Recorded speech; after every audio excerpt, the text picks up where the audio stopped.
Good morning to all of you. Thank you so much, Carol. Thank you, Isabella. Please welcome Mr. Laurent Cantet, a very, very Democrat president.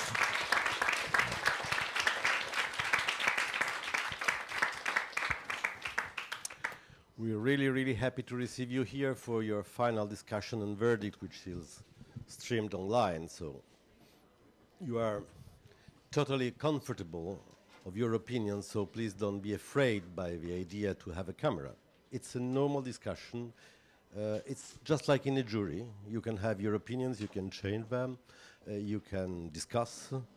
Please try don't fight, at least physically. I'm very, very happy that you can decide among three very good films. The Danish Girl, if I remember well, the new Laurie Anderson, Iska Rabin, or yes, good idea, good films, and please do remember that the Venice Days award is even much more important than the Silver Lion. So please do a good job. As I said in the very first day, no one of us will try to influence you. We didn't even have any private discussion with any one of you or with the president, and we'll be very comfortable and happy about your verdict and about your decision, whatever it is. Apart the jokes, we're really, really happy of the three films you decided to discuss today. And now it's up to you. It will be very important for the director who will receive the award, because it's a sort of launch of this film from Venice. The most important reason why the films are in Venice today is because they are really discovered by the world, and then they will continue their career in the other festivals, starting from Toronto, New York, and Busan, and blah, blah, blah. So a recommendation, just like your verdict, which is a strong recommendation because it's also a financial one, will be very important for any one of the three of you decided to discuss today. I know that Mr. President is very Democrat, your umpire, so his vote will be one of the others, but I really do hope that will be not a discussion spread into 14 and 14 and one in the middle. Have a good job, and please do remember that at 12 o'clock you need to have the verdict. Thank you.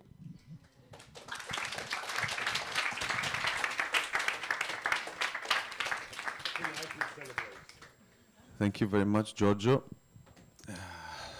This is our final discussion, and I'm starting to miss you all because we'll all go to our respective countries tomorrow and after tomorrow, and I believe this has been a very inspiring and interesting not 1 week, but almost 2 weeks, and I personally enjoyed very much seeing you here and listening to your conversations and to your disputes and to your opinions on the film. So I trust that today it won't be different, and I will pass on talking about the movies. Basically, before we get to discuss the final three nominees, to be fair and square, we will go through 8 films which haven't made it into the last group of the nominees, and I will ask 8 of you who kindly volunteered to talk briefly about each of the 8 films, to say what you have to say, to describe with a few words what the jury appreciated about each film, and what might be the reason why the film have not made it into the final selection. After that, we'll pass on the luckier ones, the last trio, and then I will open the discussion for each of the 3 films, the way you've been used to do past 3 discussions. We just go thoroughly through all 3 films, and after that we will proceed to voting. And of course, in case of a tie ex aequo between 2 films, we will vote again between 2 films, and then because it's the impair number, the reason and the verdict is inevitable. Okay, so let me proceed with the first film to discuss. And it's La Prima Luce by Vincenzo Marra, and I trust it's Monica who has to say something.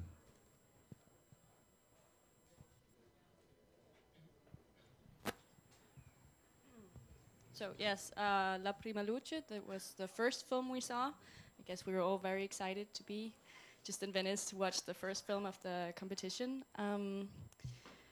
I think we all enjoyed the premise of the story. This story about a man who loses his child because his wife flees with him. And it fits well with the theme of loneliness. This woman who is in a foreign country and can't really find her way there, even though she has her husband, so she has to flee back to her own country. The acting performances of the husband and of the child, I thought we all was very true and pure and good. For the reason why we didn't pick it for the top 3 was that, narratively speaking, we thought it lacked something. There was no, there was like a missing red thread through the story from where they go from Italy to Chile or South America. There were some plot holes we thought we were missing. Thank you, Monica. The next film to explain why and why not is El Desconocido by young Spanish director Dani de la Torre, and it's Simon. Okay.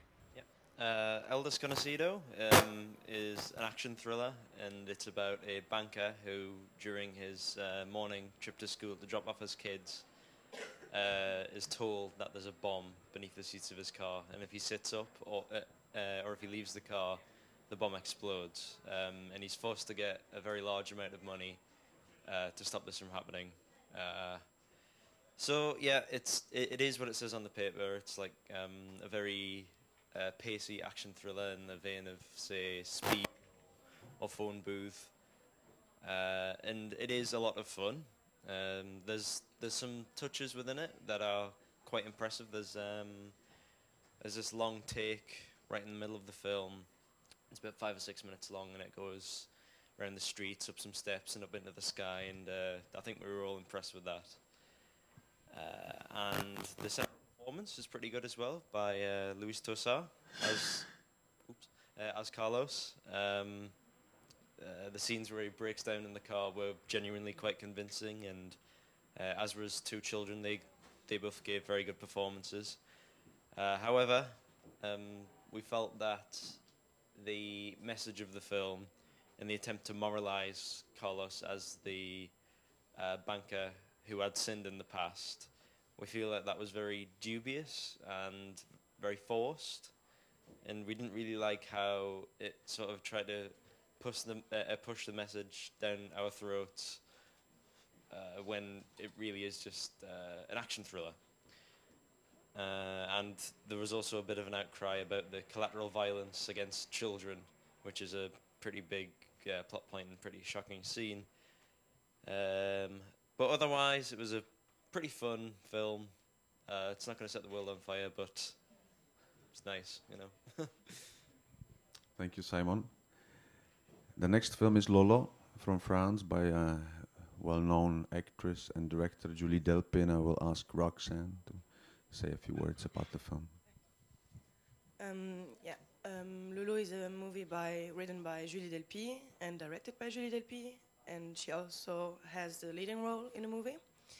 Danny Booman has also a big role in it, and also Vincent Lacoste and Karine Viard. The story is about Violette, played by Julie Delpy, who in the south of France in vacation meets Danny Boone. She is more of a chic Parisian, and he's more of a geek from the south, an IT geek. They meet, and but the chemistry is there. They meet afterwards in Paris, and he comes to Paris to visit her. Unfortunately, their differences, their cultural, not cultural, but the differences in general don't make the things easier, as well as Violet's son, played by Vincent Lacoste, who does everything to break them apart. So that's basically the story. The performances of Karine Viard and Vincent Lacoste were very good. Vincent Lacoste had this look on his face like angelic, but also like the devil. It was a mix of both, and it was very good. Karine Viard was very funny too. Every time she appeared, she had a good presence. We were a little bit disappointed sometimes about Julie Delpy's performance, which was a little bit cliché, or it missed something. And Danny Boone was, like always, was funny, but he loses himself time with this kind of roles. And the reason we didn't choose this movie to the top 3 is basically that it was a fun movie, but it was there were too many cliches. It was too much of over-the-top situations, and yeah, it was basically a fun movie, but it missed something. Thank you, Roxanne. As I Open My Eyes is a first film, one of 8 first films in the selection, directed by young Tunisian filmmaker Leila Bouzid, and I will ask Martin to talk a little bit about the film. Thank you, Karel. I must start with the praisings because this picture was very sincere. It was very open. It had amazing songs in it involved with very powerful lyrics. I really appreciated the young actress Baya Medhafer. She did a very good performance, and I also think that the story of the movies was very, it was very smooth. It was very logical. There was this type of communication with crime and punishment which was going on. It kind of moved the action through the film, and I believe that this movie was very close to reaching the top 3. It only missed it only had a few mistakes that were not sadly noticeable. It had this very plain line of intensity and of pressure. I don't know, but it was a bit plain. And at a certain moment, with the scene of the interrogation, it suddenly goes up and then it goes down again. So I believe this was what held the movie back. But apart from this, mistakes with not mistakes, but things that couldn't convince all of the jury to have trust in it.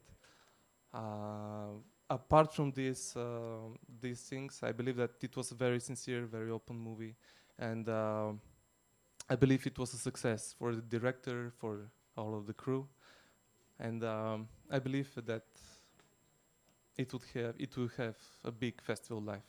I hope so. Thank you, Martin. One of the 3 Italian films in the selection was Viva la Sposa by director, scriptwriter, and actor Ascanio Celestini, and Elena volunteered to say a few words about the film. Thank you very much. Viva la Sposa by Ascanio Celestini. He wrote the film. He had the leading role. A film that it's a black comedy.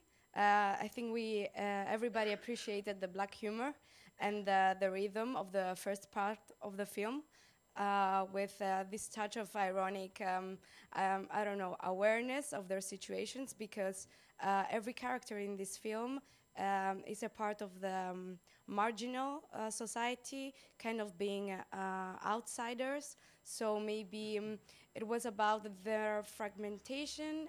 They didn't really know how to react in their lives. So it gave a really good portrait of this side of the society. Ascanio really did a great job with the casting. I think everybody was pretty much we had the same opinion about that. The leading role of the young boy, he was a really great actor. What Ascanio did was bringing his theater somehow in the film. So with all these little events happening that made everybody laugh. But basically, maybe there were too many characters in the plot, and not everybody could empathize with them. And I don't know, maybe they didn't find their place in the film, so they remained in their situations. And towards the end of the film, the rhythm changed and it lost a bit of its black humor. So that maybe that was another reason that didn't really had a conclusion. The bride. The interesting thing about the bride that was everybody had a really different opinion about what the meaning of the bride could be. Maybe the bright side of maybe happiness or this hope, or on the other hand, the complete opposite, the ironic point of how something that should be like a symbol of love and connection can be really become a banality, maybe. So yes, basically it was a good film. Everybody enjoyed it, I think. And this thing about having maybe too many characters, it was a bit. We lost it some way, but we appreciate it a lot.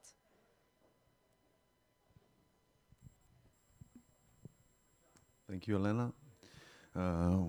We're jumping overseas to Latin America, Chile, Matias Bizet, director of The Memory of Water, and I will kindly ask Ross to say a few things about the film.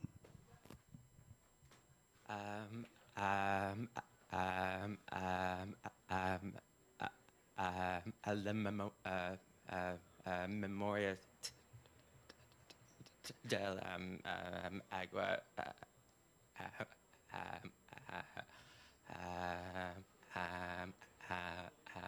is maybe a interesting movie. It's a movie about symbolism, in which like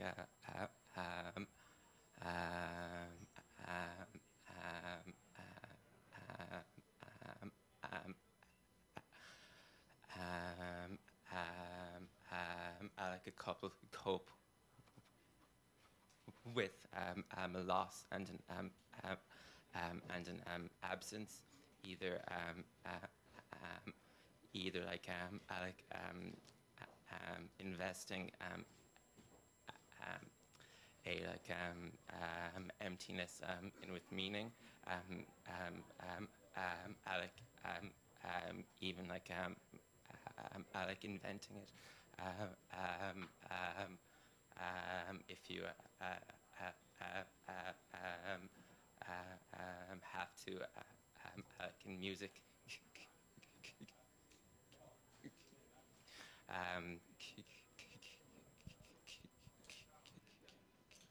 cues or in moments of like movie magic, or there's like like an opposite like an opposite like meaninglessness. I would say like a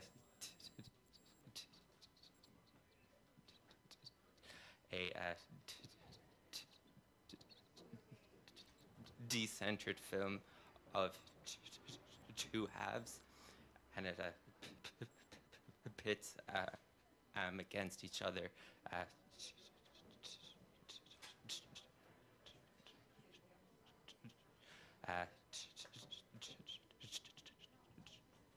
two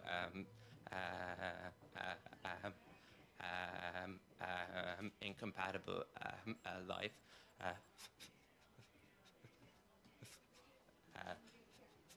philosophies, and like a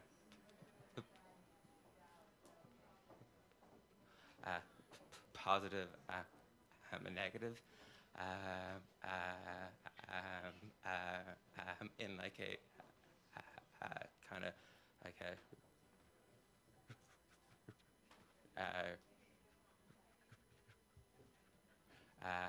in a kind of like a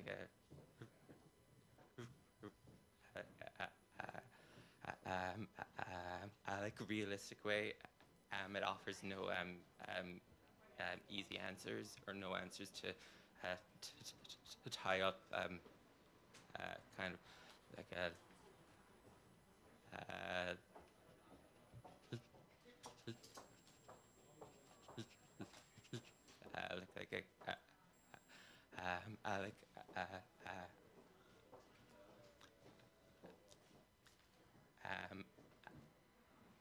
loose ends, like examining kind of art and death, and how we narrativize our lives as like a kind of therapy, is maybe overly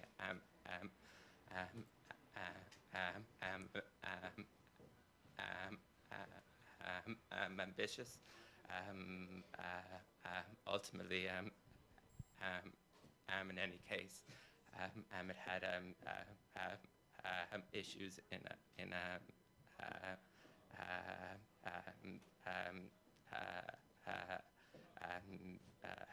issues in like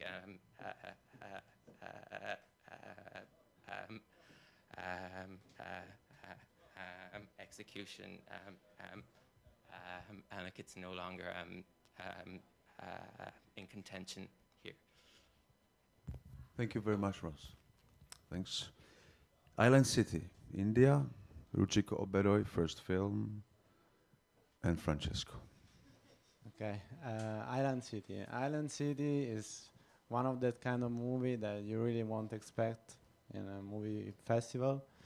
A right mix of absurdism, black comedy, romantic drama, with a subtle touch of postmodernism. The talented director Ruchika Oberoi, at her first feature, reflects with self-irony about the actual situation of the Indian society, stuck nowadays between modernism and old habits and traditions.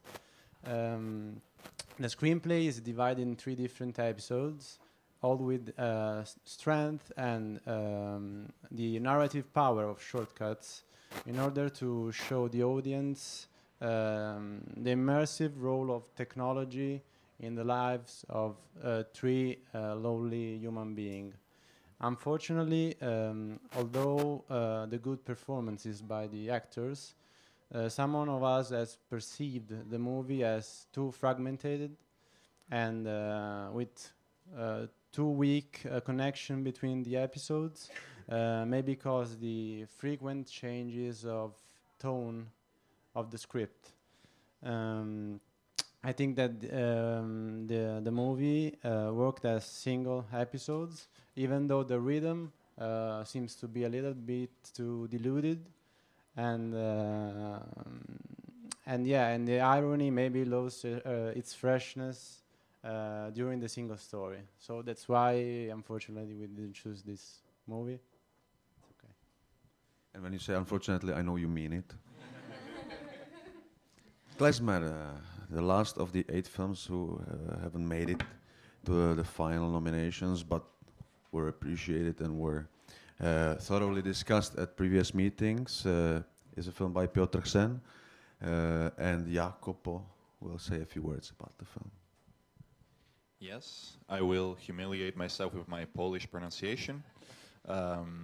So Piotr Sen's, wow, okay, film was not admitted in the final round.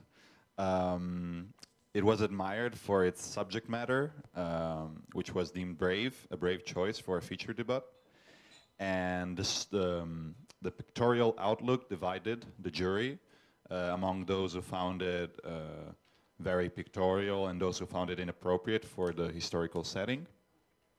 The characters are enacting a dark page in Poland's history, but I think that everyone agreed to some extent that you also perceive their humanity.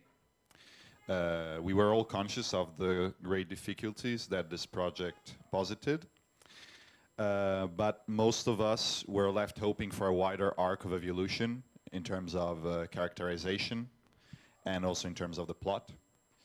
But nevertheless, everyone thought it was an indictment of anti-Semitism, which made it an important picture, and of bold filmmaking. So I personally wish that the film, the cast and crew have a long road ahead of them. Thank you, Jacopo. That's chapter 1 concluded, and we're passing on the discussion of the final 3, out of which you're supposed to select the winning film of this year's edition, not later than at noon. I think it's a really interesting selection of 3 films. 2 of them are first films, which is always very nice.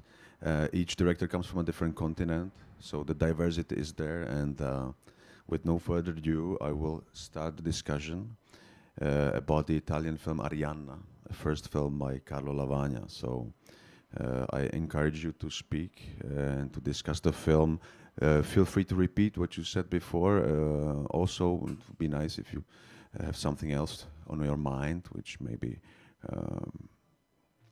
you thought about since yesterday when you decided to put it on the shortlist. So, who wants to be the one to open the discussion? Shemuel?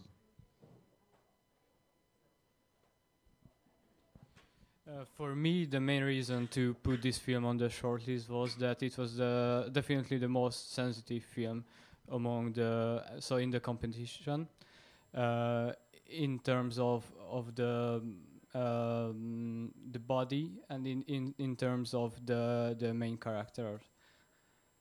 So this is just to start the conversation. Wants to pick up where Shemuel left it? Monica. I personally is very happy that it's in the top 3. It's one of my favorites. Previously, I've stated that I really and I still love the imagery. The images are still very present in my mind. I enjoyed the storyline, and we've been discussing a lot the ending, which kind of diverted from its previous past by showing some scenes that weren't in the same visual style as the rest of the film. I've come to the conclusion that I don't mind. What I do mind now, actually, is that I remember the lead character so much, but I've forgotten the director. The film is very reliant on the lead, which is, she's very good. She's a very good performer. Her acting is very good. But I think I've forgotten the directorial touch on the film. Laurent. I just want to answer to that because I think that there is something that really works very well in the film, and that which is not easy to do, is to film bodies. And filming bodies the way she does is, I think, a good performance of directing, you know. And of course, yes, I think it's also one reason why the film stays in your mind. It's also because you feel the presence of the characters through their, of course, through the story, but also through their body. Yes, please, Julia.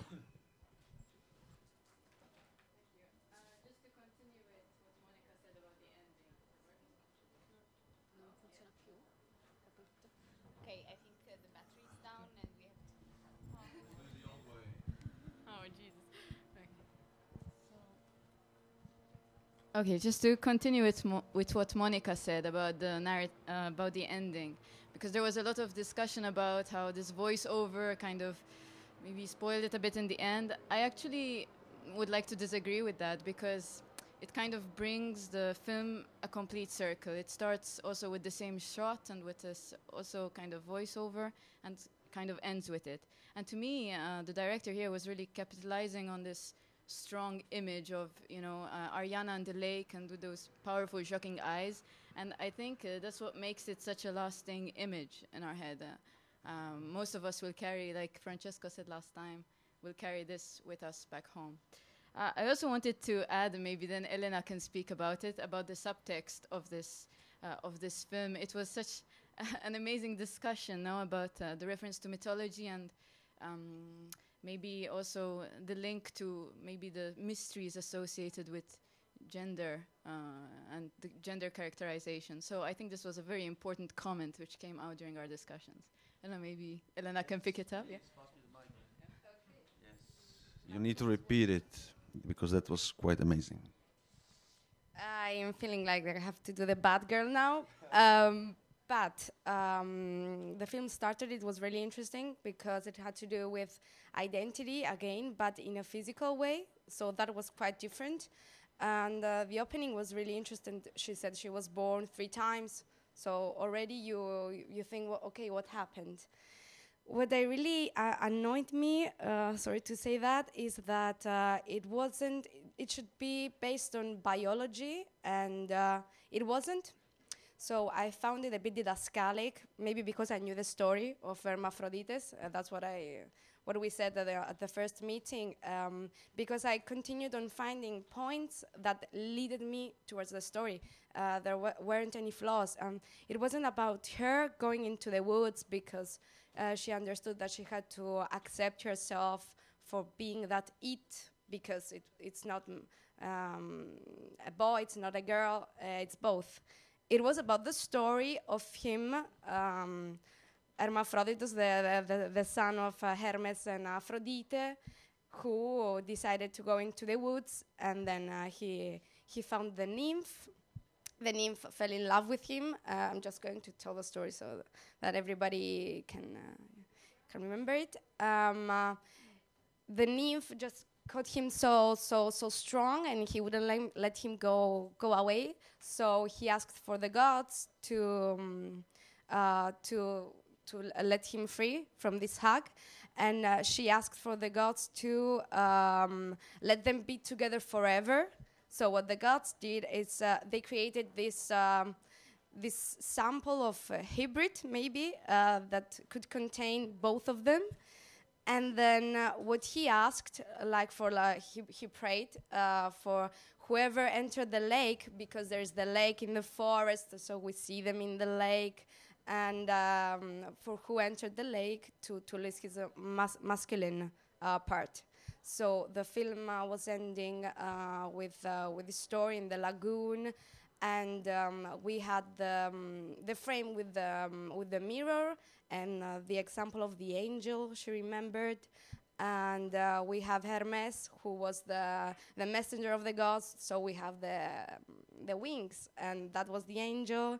And I don't know, Aphrodite, when the mother says to the daughter, "You are so beautiful," she doesn't really respond to her not being able to have a physical relationship with the boy at home. So that was what disturbed me. It was much a fairy tale, mythological fairy tale, than a biological subject, a really important matter. And the color so bright, just another fairy tale. That's what I didn't like about the film. Laurent? Again, I think that different layers in a film can be interesting, and I think in the film you have your interpretation, which is here, even if I couldn't point it out that precisely. But you start on that, and then at the very end you have this more biological explanation, which is, of course, very different from the rest of the film. And I think it's interesting that the director took the risk to change his point of view and go into something which is much less, comment on dit, valorisant, rewarding for the film and for him. and going directly to the subject with a sort of impurity, which I enjoyed too. Sven. Yes, addressing the ending and the biologic explanation that it had. What my problem with that was that it closed and narrowed down the discussion that we should be having about this film. Because it's not just a story about the body. Well, it's that case in almost every film that is about the body. There always also a story of subjectification. So Ariana gets told what she should be, that she is so pretty as a woman should be. She's always having the example of her cousin who's super feminine with what she should do. She's expected by the boy how she should behave when he's sitting in the pool and looking up to her. And that is actually a rather relatable story because every person and all of us here basically have our fate or our identity predispositioned at the moment when the doctor says it's a boy or it's a girl. And that's not just a problem for anybody who got this biological divergence or variance of not having exclusively female or male genitalia. But it's just a story about a lot of people who can't identify themselves with certain predisposed gender roles that they have to fit in. And that's the discussion that the film, in my opinion, could have opened. But with the ending and with its completely biologistical notion, all that we're talking about then is basically her kind of medical condition, when we should really be talking about identity struggle. Laurent said no. So why? No, because I think the whole film speaks of accepting her body, accepting herself the way she is. She gets the explanation at the end through medicine, but she is on her way. She's constructing herself through what she is living, and you really share what she is living in all the film, except during those maybe 5 last minutes. That was also why I said that was my problem with the whole ending of the movie, because that's the main thing that bugged me about that ending. Because for the rest of the movie, I also would completely agree with you, and I thought that was really great, and it was a bit ruined by the ending. Franci.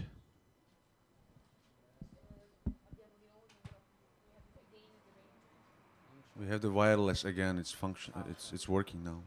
Okay. What I really appreciate about the movie is that a movie is about that is about the nature of identity and sexual identity. Choose to put the nature as a main character. So I really appreciate the work of the director, because we have this nature intended as forests, rivers, and stuff that really helped Ariana to understand herself. If we think about the river scene when she mirrored herself in the water, we have this strong image with her that seems like a boy. So the river is telling her, okay, reflect about yourself. You were a boy and now you're a girl. Understand it. So I really appreciate that. Thank you. Jacopo, we have the wireless. Yeah, I think that the discussion capitalized on the ending so much that we really talked a little about the rest of the film as well. I also was bugged by the ending when I saw it. It was not really because of the ideological position of it. It was more because of a stylistic difference, which is there. But you know, when a movie is this airy, so to say, very based on atmosphere, very based on feelings, on what is not said and only suggested, it is true that it needs some grounding. Probably if there wasn't such a grounded ending, the film would feel a bit lost. I mean, it would be fascinating, but then it would end and it would not stay. So I also was not 100% content with the just voiceover angle that takes care of everything. But I see it somehow as a necessary measure. I don't know if it would have been the best one, but I'm not here to discuss about what a filmmaker should have done or not. And I think that it's not the only departure, actually. Also, the lesson of sexual education in the middle of the film, to me, was also a stylistic departure.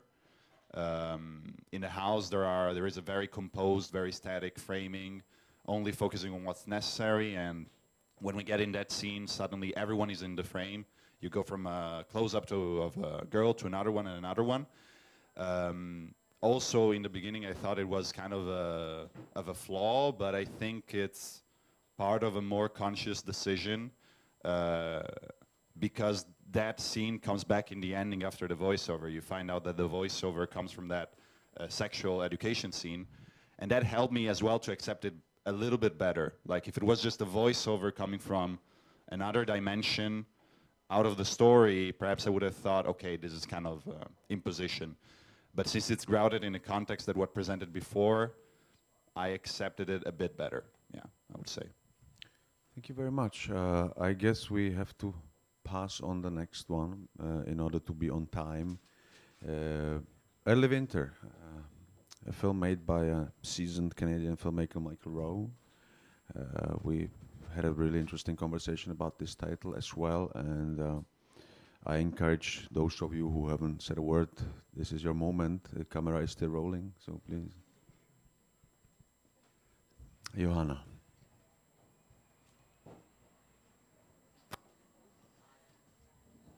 Thank you. I thought the discussion about this film was the most exciting one for me personally, because I was amongst the people who did not like the film while watching. I am not totally convinced about it now, but the discussion, I think we discussed it not only in the jury meeting, but a lot of times, and I got a lot of new input from several people, and I'm very happy for that. Thank you all. It was very, there are strong opposers and strong supporters of this movie. I think the one opposing mostly think it was boring, which is a sad adjective actually, but it was used in the Q&A after the movie actually by the actress who complimented the director of portraying this boring winter in Canada very, very well. And I thought it was a bit weird, but obviously it can always be seen from two sides, and I really enjoyed this discussion about this movie a lot. Thank you. Gregor. Hi, I'm happy you're saying it, that you actually thought about it more. So I'm gonna obviously support the movie, but I have pluses and minuses as for every other movie. I'd like to support it. It's my favorite movie in the competition. It's true that if any of these three movies win, I'm gonna be happy, because I think it's the best selection we could have done. I'm gonna talk about Early Winter now. So I really feel that Early Winter is the film that, as Laurent said the other day, we can actually feel the presence of the director. I think we can see it in many parts of the movie. I like the cinematography of the movie. I think it's chilling. I like the colors. I think the framing of the movie and shot selection is the most professional out of all of the movies, but maybe that's understandable because it's not his second feature. I like how the scenes are multi-layered. I like how every scene kind of comes back to not only one topic, but more of them. I think there are multiple topics at the same time, not only loneliness, but inability to decide, mortality, and also commentary on nowadays society through the wife and iPhone, and it's very up to date. I think the story is original. Someone said the story is not original. I think we can all agree on the fact that everything has been said in the film history. It's only how we treat it now, again. And I know there have been stories about couples with the problems, but I think what is original is how they can't actually live with each other, although they kind of torture each other, but at the same time they can't be apart. I think dialogues were really good. The first two movies, Ariana and Underground Fragrance, I like very much. However, they were more based on the visuals, which is great. I like how a lot of things are said in this movie. We know that the dialogues are problematic for usually for the movies, but here I don't think anything is actually missing. I also like how the director treats the spectator with the respect. In the previous movies, for example, in Ariana, we are told in the beginning what's gonna happen, how is it gonna be, and we kind of can expect what's gonna happen. I like in this movie that information are served gradually. We don't know what he did. We don't know what he suffers with. We don't know what is her accent. We only find out later that she's Russian. So I like that a lot, how it gradually tells the spectator how it serves the information. Yeah. To say some minuses, I think that some of the Suzanne Clément scenes were a bit over the top, but then maybe it is her character.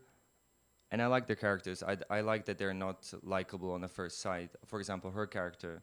Some people say the movie is bad because they don't like the characters, but I think we can all see the motivation behind both of them, both of their behaviors. Yeah, thank you. Thank you, Gregor. I'd like to remind you that this is the moment to fight for your favorite films, and the voting will be based on what you and others say now. So that's the chance. Katja. Yeah, I just want to praise the authenticity in this film, because as we usually say, this is a story that is not original because it's about life, and life isn't original. It portrays a relationship between a man and a woman in their ordinary life. She's, unfaithful, but that happens. And I like that it's so slow. And I never seen a film this honest about such subtle things in life. Just this scene when they're sitting on the balcony smoking. And when she, gets out, her scarf gets stuck in the door. And they sit down, they don't really know what to say. I think that's silence, the way they interact with each other, how she brings up their children. Yes, it's the need of saying something. And it's not that they've done something bad, it's something the child did something good. I don't know, I think that the dialogue in this film, the way it's portrayed, is... I never seen that originality like ever in a film. I think it's so honest. I'm there. I can't believe someone wrote the script and the way they move in the room. I think it's so honest. I hope the director is watching now, because if I were a director, I'd like to be listening to these words. Thank you, Katja. Angelo.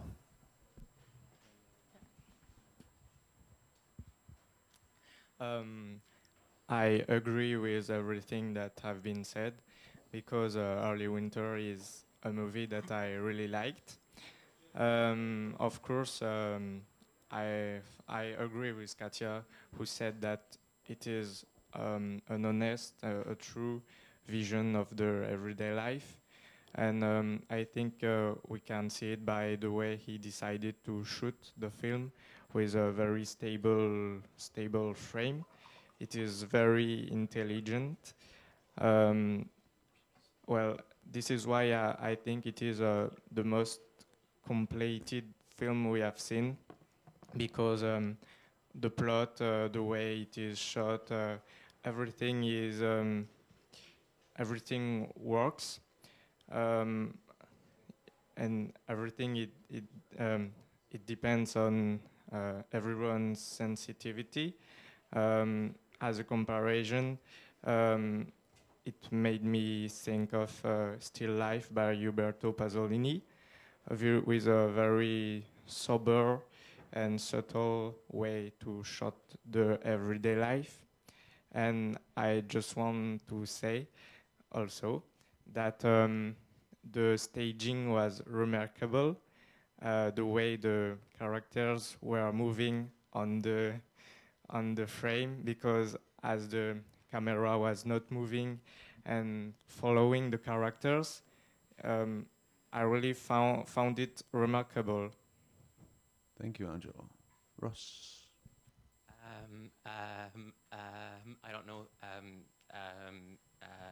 if it's like honest at all. Alec, in my opinion, Alec, it was really contrived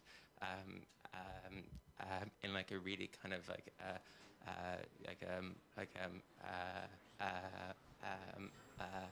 almost like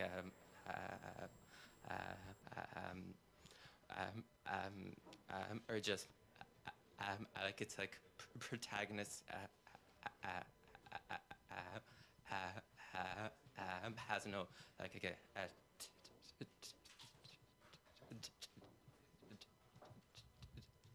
depth at all.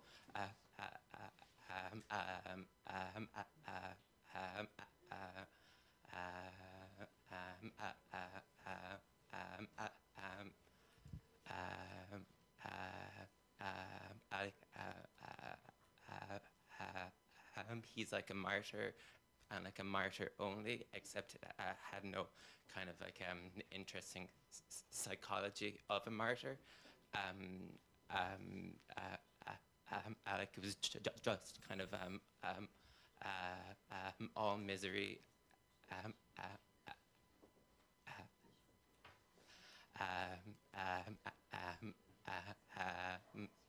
And like not accurately how ordinary life is,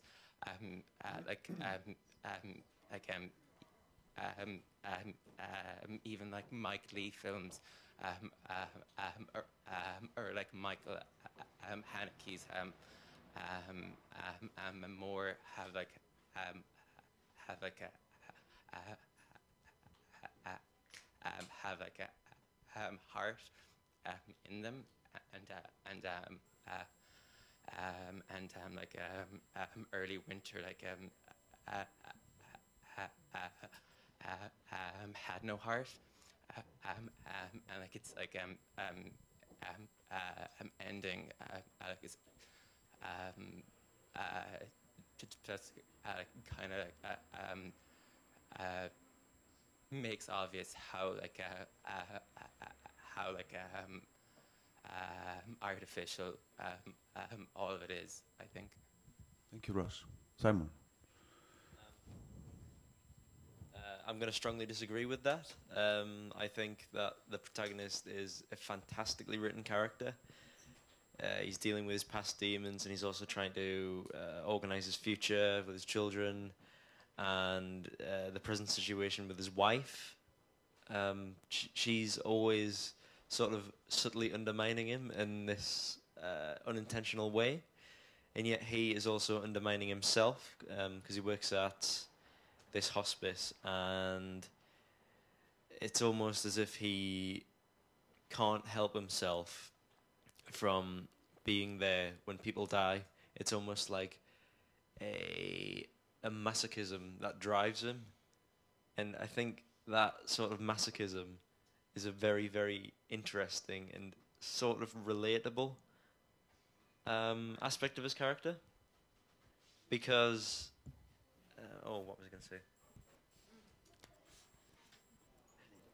Yeah. It's very relatable on his part, because it's motivated by a sort of bond to people and the need to satisfy them. And I think in satisfying everybody else, he doesn't satisfy himself at all until the inevitable conclusion of the film, which I'm not going to spoil because I think it's brilliant. We have time for... Oh, yeah. I'm sorry. Yeah. But yeah, that's just to rebut that point. Excuse me, I'm sorry. We have time for one last intervention concerning Hele Winter. Julie hasn't spoken yet. I'm sorry. She bruised the hand. Thank you. It's weird because I agree with all that you said, and I think Early Winter is very original because it treats a very daily life subject and the actors are really, really good. I really love the role of the man, and yeah, it's true that nothing really happens in this movie, and but it's very authentic, as you said, and very subtle, very natural way of filming and of telling a story. But actually, it's weird because that's what made me very uncomfortable watching it, because I felt like I was just spying on a family, problems family, and I don't know. Yeah, I think it's a movie that it didn't really touch me because of that, and yeah, I really felt like I was spying on someone, but yeah. Sorry, we have to continue with the other one, otherwise we won't make it. Peng Fei is the debutant filmmaker from China, and he introduced Underground Fragrance. You all decided to put this film into a final 3, and I'm sure the web spectators are curious why. Who would like to speak about Underground Fragrance first? Yes, please, Una.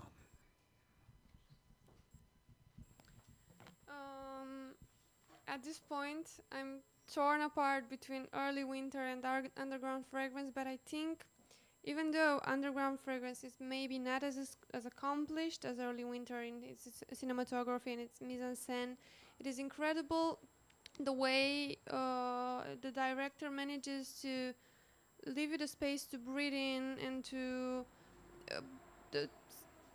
cruise through these very different worlds, because you have the above ground world and the underground one, and he manages to create a very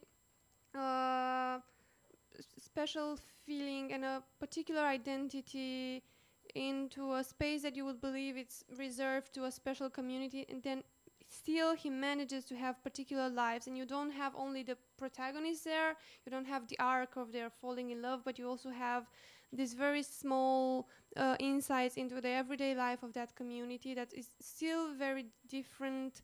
And for me, that is the biggest accomplishment of this film, managing to portray a society and still not being moralizing or trying to show the misery, but the life in the underground. Okay. Yeah. This film for me, it was mostly about the senses. I mean, I think in cinema it's very hard to kind of. There's a lot of play on the visuals and on sound, but to try and capture something like how you feel in a claustrophobic space, or even the smell. I mean, even the title of the film is a fragrance, and it does come in. So I think the director here ropes in these elements of all 5 senses, I think. And for me, this is what was most effective. I was constantly thinking of this claustrophobic feel when you're underground, and then you have a shot like juxtaposed with this this closed space of an open space. No, they're constructing a building which isn't closed; it's still open, and I find these contrasts very powerful, I think. And also this yellowish, dark underground, almost like a shelter space, and this light air outside. Yeah, it did touch me a lot on this emotive level, I think, which unfortunately Early Winter did not, and not even Ariana to that extent. But this film in particular did. I don't know, so.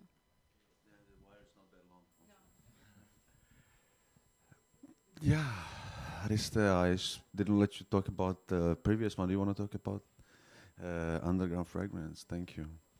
Okay, yeah.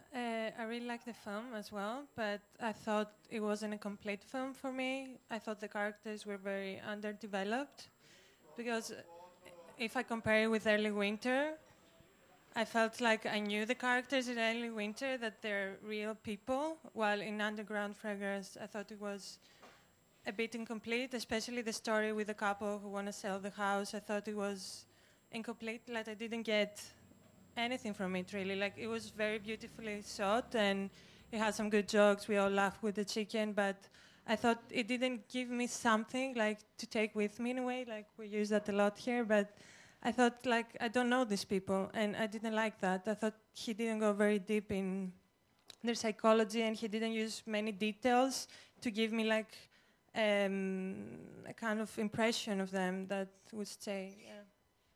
Sven.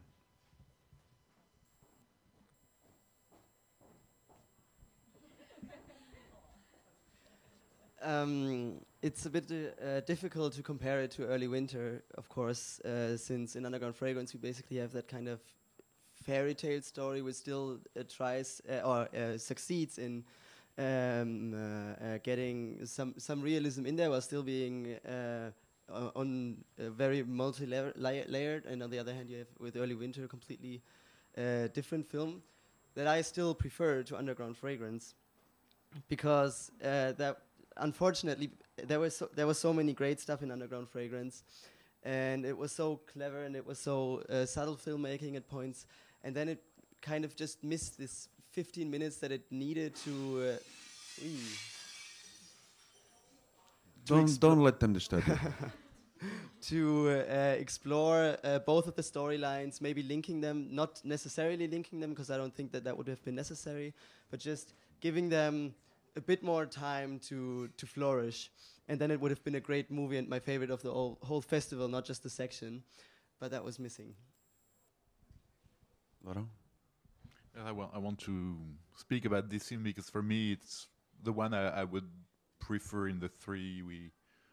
I like the three of them, so it won't be a problem for me if one of them comes out. But I think this one is on one side very human. I don't share your opinion about not being able to grab the characters.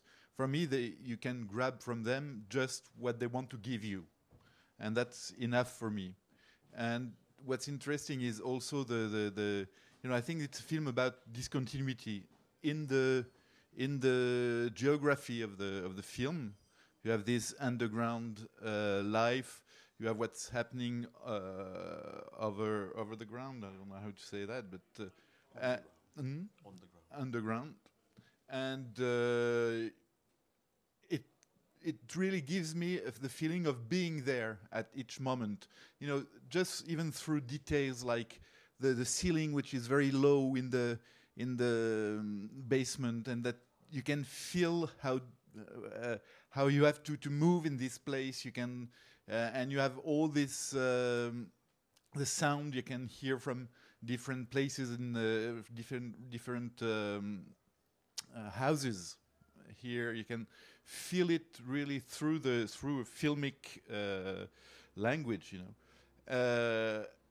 and it could have been very metaphoric, and it's not. That's also what I really like. It could have been something like yes. Two words facing each other, and no, here I'm really discovering two words, but it's not a fight between two theoretical words. Last thing is that I love the story about the fragrance.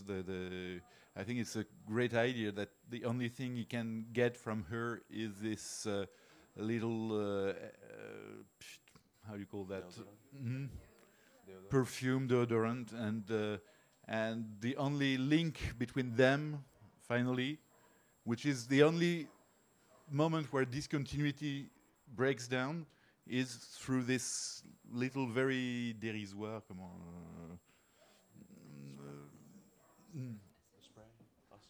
wait. Okay, sorry. Veronica. I actually agree with Lauren, even if... Thank you. You're welcome. Even with the end, because I was totally satisfied with the end, because we all know what's behind the frame, and I think that's it. and compare it with Early Winter, I think it's not fair and it's not possible, because Early Winter is actually part of trilogy of about loneliness, and this is different topic. So just Two last interventions. Monica, I saw a hand before.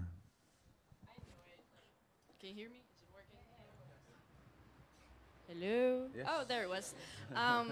This is my favorite film by far. I want to get back to something Julie said about Early Winter, that you felt you were spying on the family, which is why I did not enjoy their company. I did not feel with them.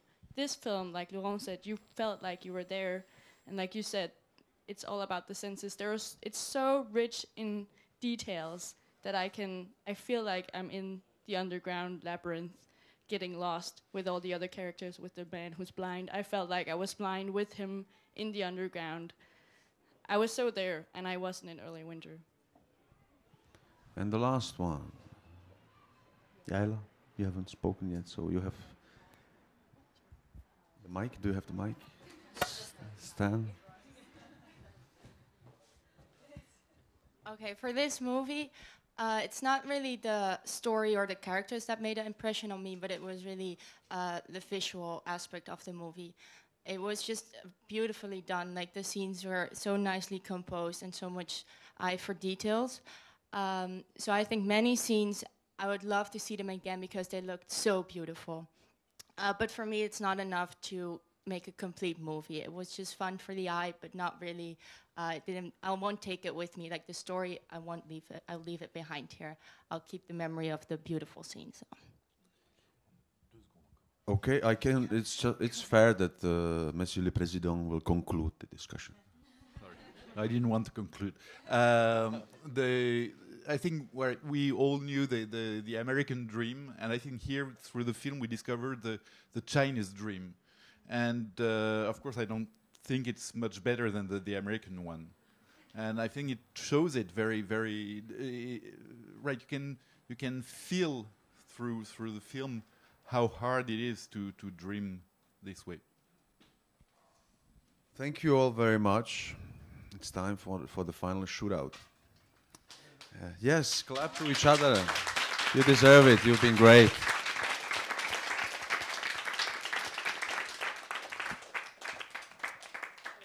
The red papers. Okay, I remind you, everyone has one vote.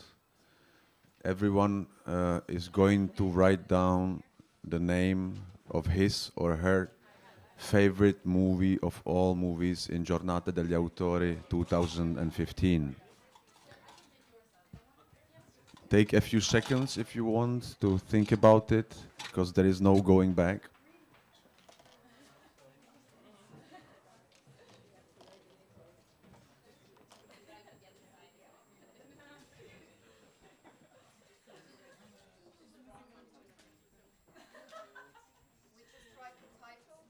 Just one title, yes. And it's anonymous.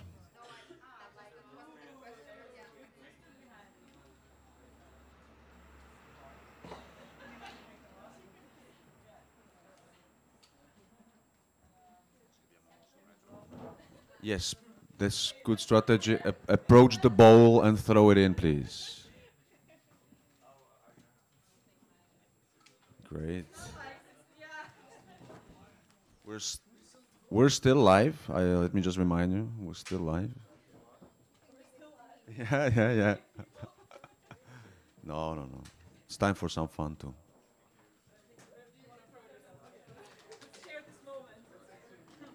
It's in. Veronica. Okay. Carles. Okay, no problem. We still have time. Don't worry.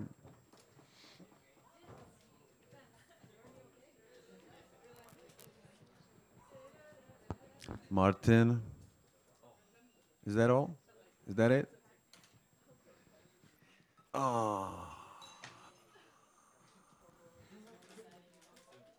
I looked forward to this moment since last September.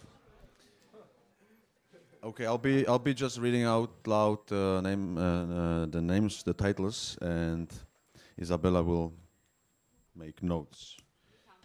You count, yeah. Early winter. Just getting started. Underground fragrance.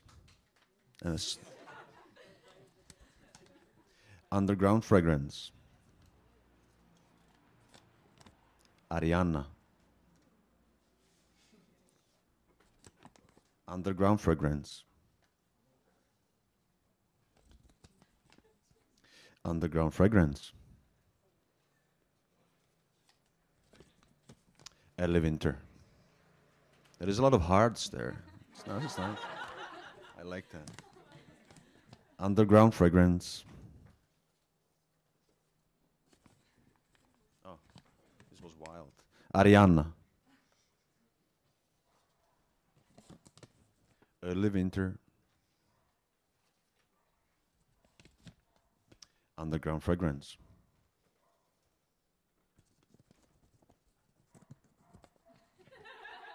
Early winter. Opa.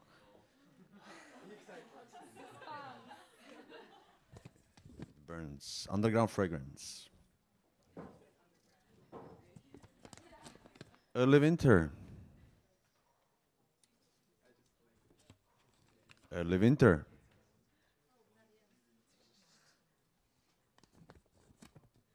Early winter. Underground fragrance.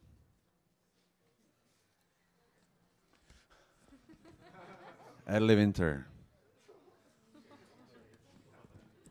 Are you counting? Ariana. It's good. Ariana.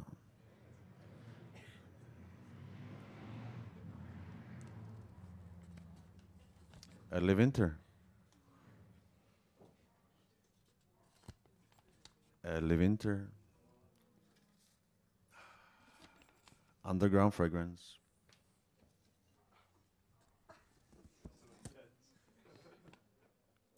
Early winter.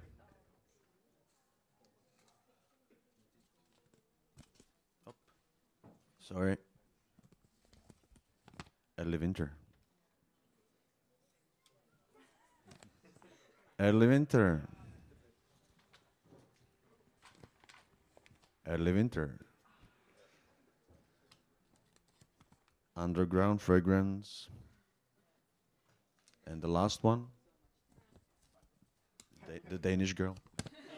Underground fragrance. Isabella. Underground fragrance. I start with Ariana. 4 votes for Ariana. Yes, please, please.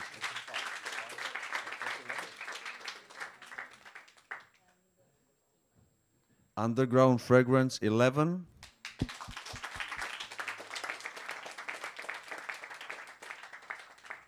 And the winner is Early Winter with 14 votes.